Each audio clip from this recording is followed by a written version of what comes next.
We are not equal. We don't start life on the same footing. Some of us are dealt with pocket aces from the very beginning. Stable families, money, confidence, networks.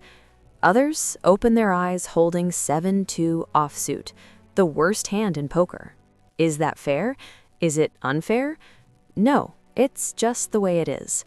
And this matters because life is a poker game, and whether you like it or not, you're already at the table.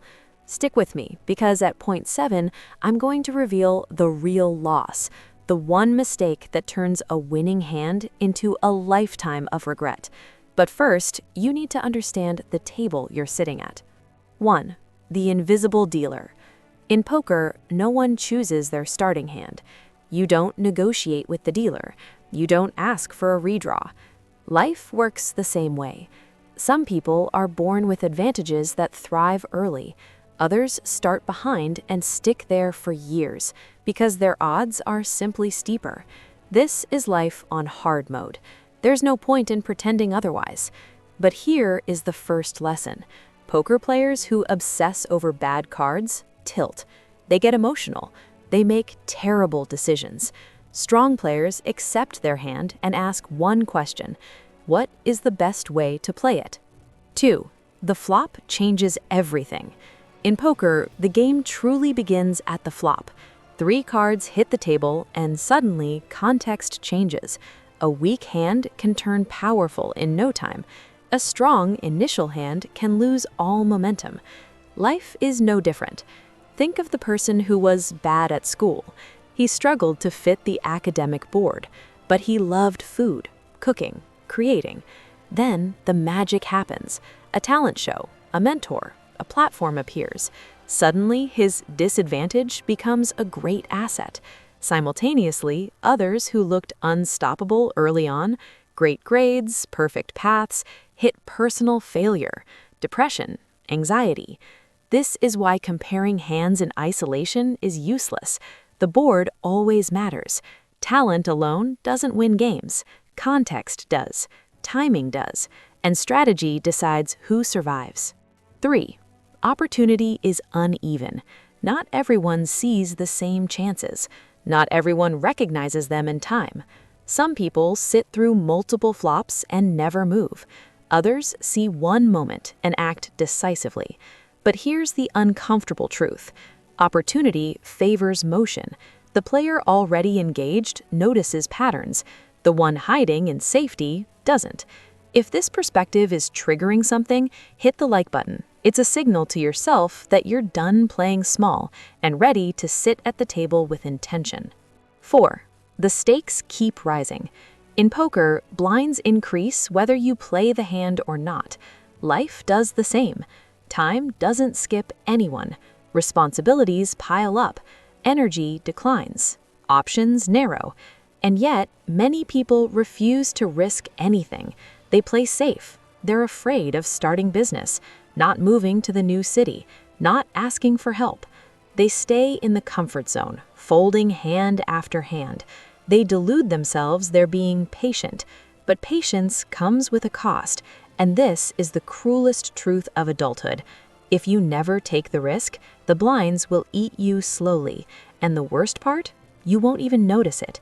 You'll find yourself at age 60 with no chips left, having never ever seen a single river card. And when you're finally forced to move, momentum may no longer be on your side. 5. 2 ways to go broke. Some people never risk at all and lose. Others risk blindly. They go all in emotionally, chasing shortcuts. They confuse courage with recklessness. They lose fast, money, trust, stability, and leave the table convinced the game was rigged. Life punishes both extremes. Poker doesn't reward effort. It punishes ignorance of odds. Safety doesn't guarantee you'll succeed. Constant risk doesn't either. Only strategy does. The best players choose the middle path.